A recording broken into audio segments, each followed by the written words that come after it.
Hello, Malaysians. Um, it's about 11:30 now in the night, Perth. Um, I tried to sleep a bit earlier today. I tried to sleep at 9:30. Been rolling in the bed, not able to sleep because I wasn't all that tired. So I decided I'll make another clip now.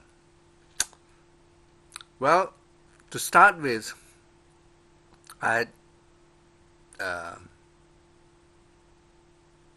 made comments about N.H. Chan, Shankar, and K.C. Voda because they are well-known people. They are known because they were retired judges from the appeal court bench, and therefore they know the law and they are well known. Whereas in my case, I'm just, you know, just any ordinary guy in the street nobody knows.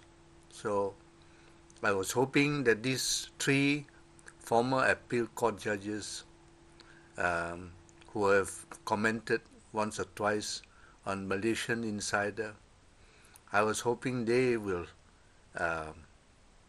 make some comments about what has gone on in my case.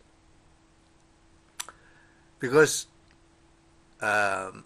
from my analysis, these three Penggulu judges were not empowered to award damages. I've discussed this several times already, but it's the obvious fact is this: they have breached principle of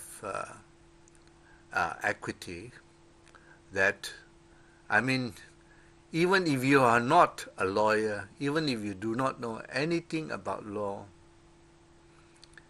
common sense tells you that before you can punish a person, you must hear both sides of the story. It's common sense. It's not anything special at all. It's just, folklore wisdom. Any idiot in a market can tell you that you cannot punish a person unless you hear both sides of the story, unless you hear his defense, why he has done this or why he has done that.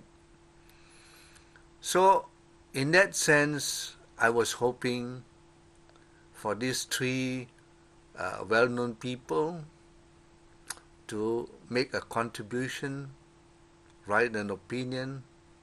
I'm not saying I'm right or wrong. Even if I'm wrong, it doesn't matter because I haven't read a single law book in 50 years. 1978. From 1978, when I migrated to Australia, I haven't read any law books or anything like that. So, to that extent, even if I'm wrong, I got an excuse because I don't know the law. But for these three Penggulu judges, they got no excuse. They've been living with the law for all their lives. But in this case, it's not abuse of power. It is worse than abuse of power. It's a case where they do not have the power. They cannot exercise that award. I mean, they cannot award to Lim and Ho in the circumstances. So it wasn't even abuse of power. You can only abuse power if you have the power to do it. But here they don't even have the power to do it. And therefore, in that situation, I was hoping some better known people will come up and say what is wrong. I mean, if you're going to hide behind silence or snipe at their heels, a little pinch here, a little pinch there, what for? It's not going to achieve anything. I mean, look at the situation in the Court of Appeal. You've got these three very senior judges committing a very, I would say, it's not even a difficult point of law. It's a very simple point of law. This principle, audi alterum partem, is the bedrock, the cornerstone of English common law and equity. How could they not know? So, but I think they did not know, you know. They just didn't know their law. Okay, I will leave that for the moment and make some comments about the news of today. I see this fat little frog, Ibrahim Ali, the man who's got his head stuck on his body with no neck. I see he's coming up with another stupid stunt.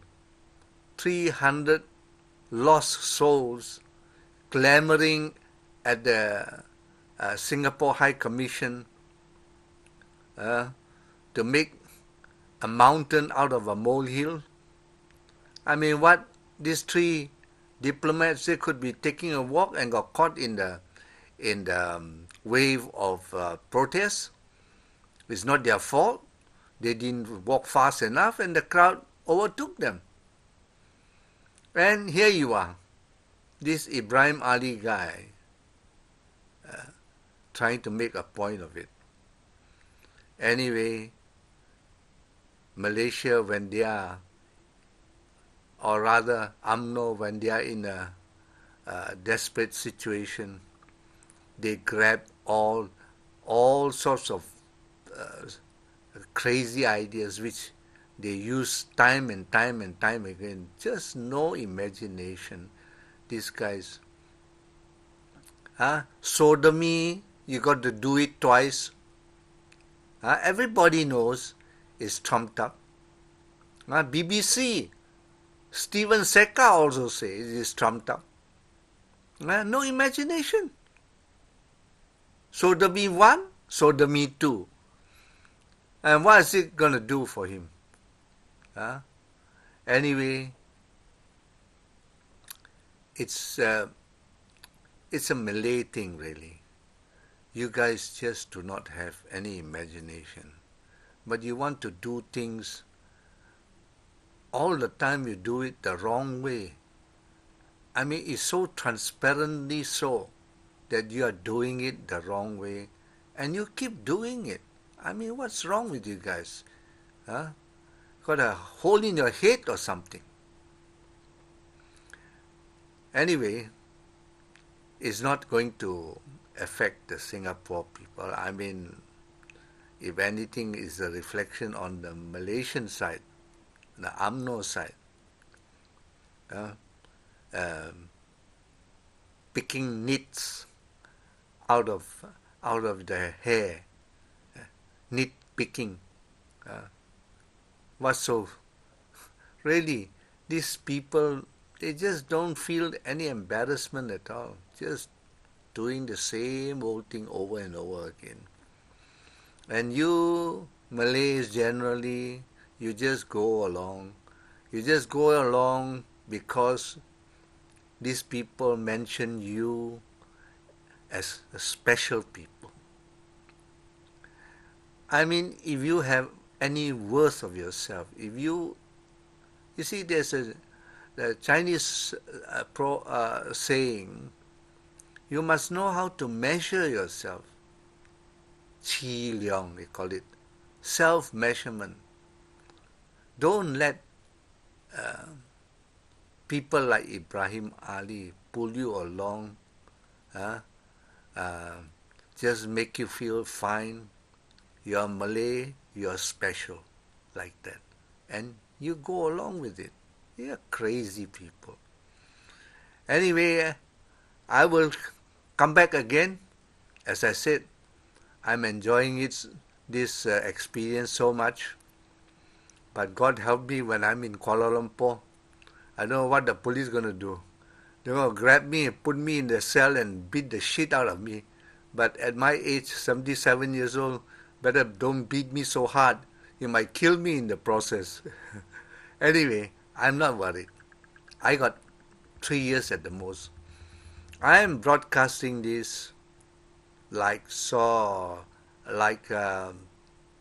kind of give a helping hand for Malaysia to find your own footing, to progress on your own without crutches, so to speak. You see, to all intents and purposes, Malaysia has gone bankrupt long time ago. I mean, if you didn't find oil off Terengganu or some other place, Malaysia would have gone bankrupt. But this is one thing which I mentioned this before. The US dollar, the world anticipates will collapse either end of this year or middle of next year. Well, the Malaysian dollar is pegged to the US dollar. I don't know how it's going to affect your position, because Malaysia doesn't have very much gold. Now, in these days, money is gold and silver. Fiat currency, printed money has no value. It's just like the banana notes. When the Japanese surrendered, banana notes floated around Kuala Lumpur in gunny sacks. My God, those were the days. I still can remember those days, I mean, when the paper money was just paper money, useless, You may as well burn the stuff. You go to the people in hell or heaven. So better be careful, you guys there, because when it collapses, you got to have something to fall back on. Now, what do you have to fall back on? I'm wondering, really. Well, I'll speak again. Won't be too long. Maybe tomorrow. Maybe even half an hour's time. Who can say? Well, bye. Speak to you again. Good night.